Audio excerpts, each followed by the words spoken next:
news at noon. The Holy Fire. It has nearly doubled in size overnight. It has now burned more than 18,000 acres in Orange and Riverside counties. Thousands have been forced to evacuate the area as the fire is just 5% contained.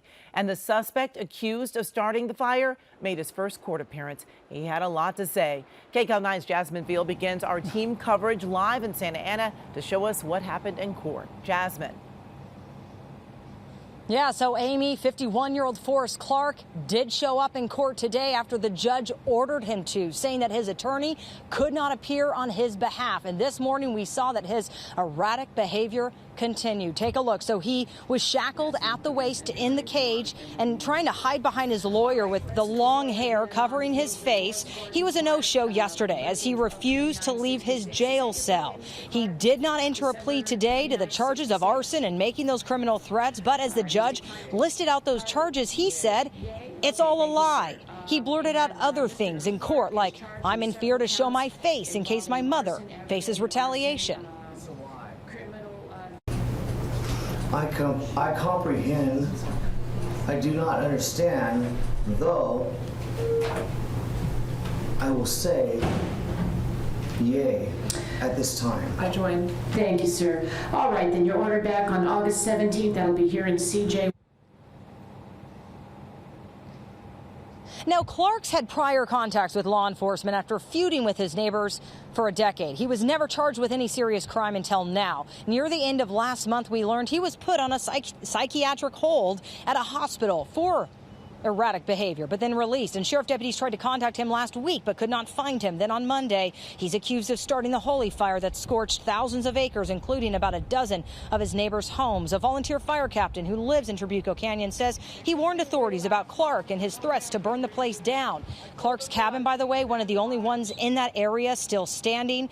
He was arrested by deputies on Tuesday, and he could get life in prison if convicted of aggravated arson and making those criminal threats. Back out here live in Santa Ana, as you can actually see the smoke just filling the sky here from the Holy Fire. His arraignment was continued until later this month. And then as his bail, Amy, was set at $1 million, Clark didn't stop talking. He then blurted out, hey, he could handle paying the $1 million immediately. The cause of this fire still under investigation. Send it back to you. All right. Thank you, Jasmine. And we want to get to the latest on the battle against the Holy Fire. The firefight has kept the flames from getting to homes, despite the fact that the fire is still growing. KCAL9's Cara Fenstrom reports from the fire zone. Well, I've been waiting for it to get down here. I knew it was coming. This morning, embers from the Holy Fire sparked dry brush along Grand Avenue in Lake Elsinore. Flames roared up and threatened nearby homes and a church, but fire crews protected them.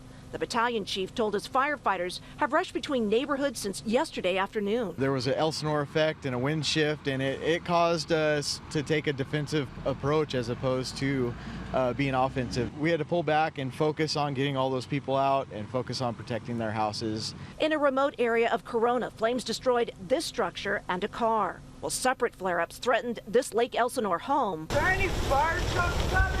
And not far away, consumed the hillsides along Lincoln Street. It just raged down in less than 30 minutes. That man, who didn't want his face on camera, watched firefighters hold back the flames. Across the street, homes and businesses were untouched. They've been here all night. I really appreciate everything they've done. You can see it's picking up flames over there now. Fred Heldreth woke up to still smoldering hillsides above his home. Firefighters got to work early here before the midday winds blow in. They start coming from the ocean, they blow this way, so we're just going to look out for embers. And you can see a number of plumes of smoke rising from the ridges here behind us.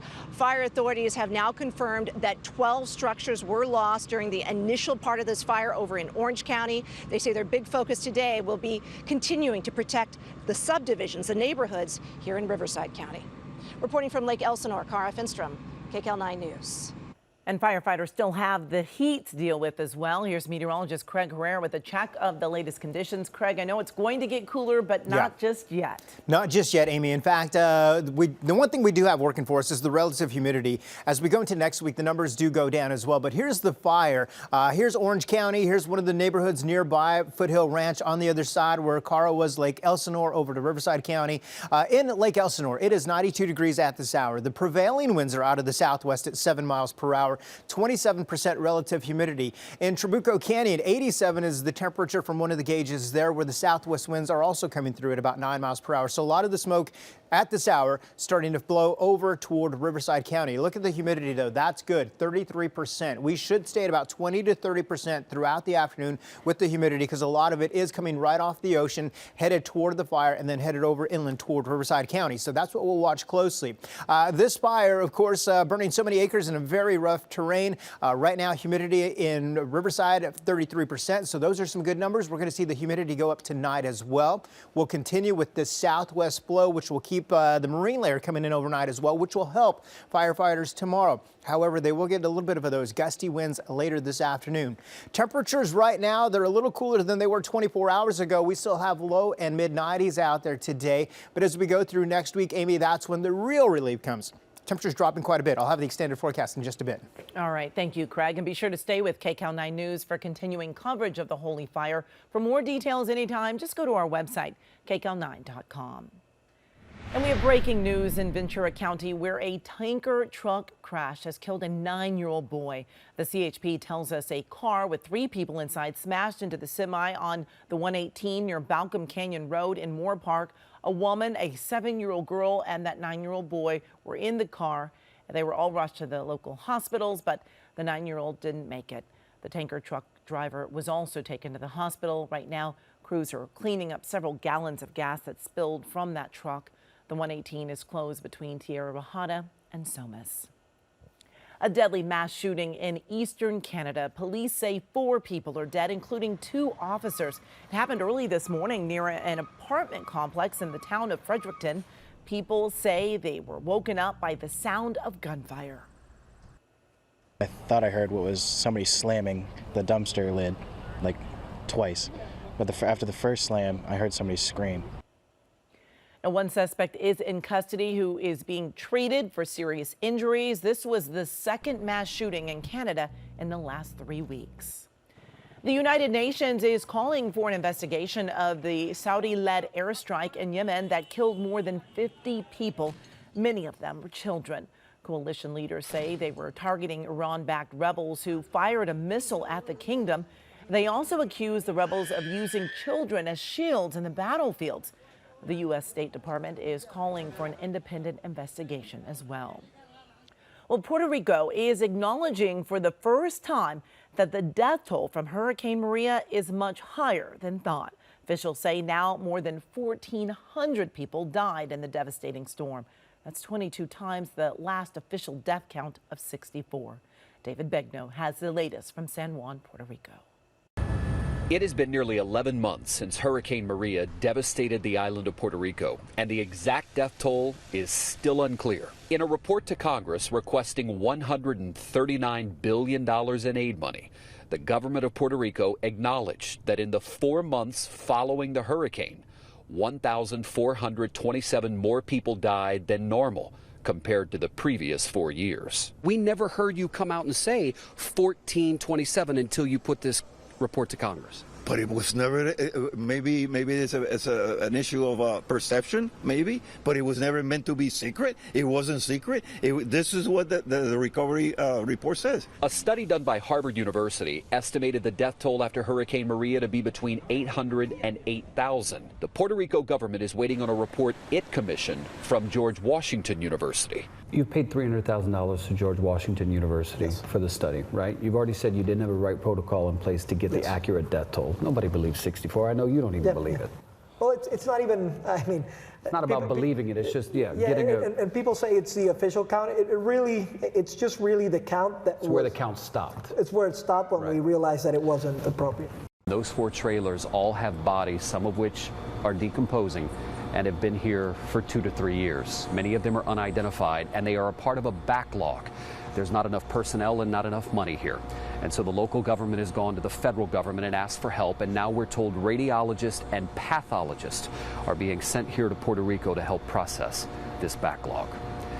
David Begnaud, San Juan, Puerto Rico.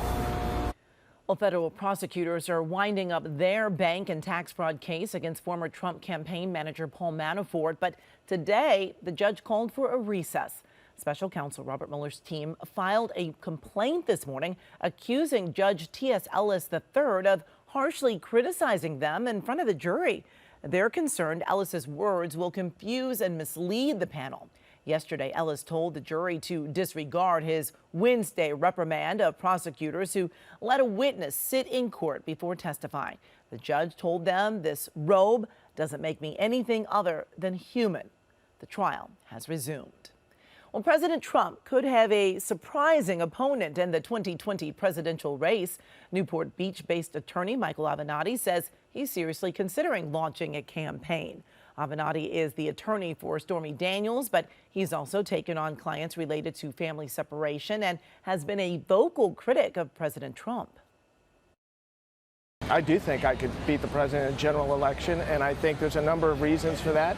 I think that it's going to be a brutal campaign. I think it's going to require a fighter. I think it's going to require somebody that's scrappy, and I think it's going to require someone to engage in a significant cage match for the future of this country. Now, Avenatti is in Iowa to headline a Democratic fundraiser known as the Wing Ding Dinner. It's well known as a proving ground for potential presidential hopefuls.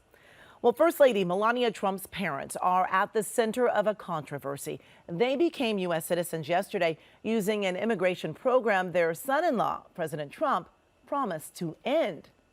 Now, the family reunification program has been one of President Trump's biggest targets. He calls it chain migration. Under the program, parents, spouses, children, and siblings of immigrants are allowed to enter the U.S.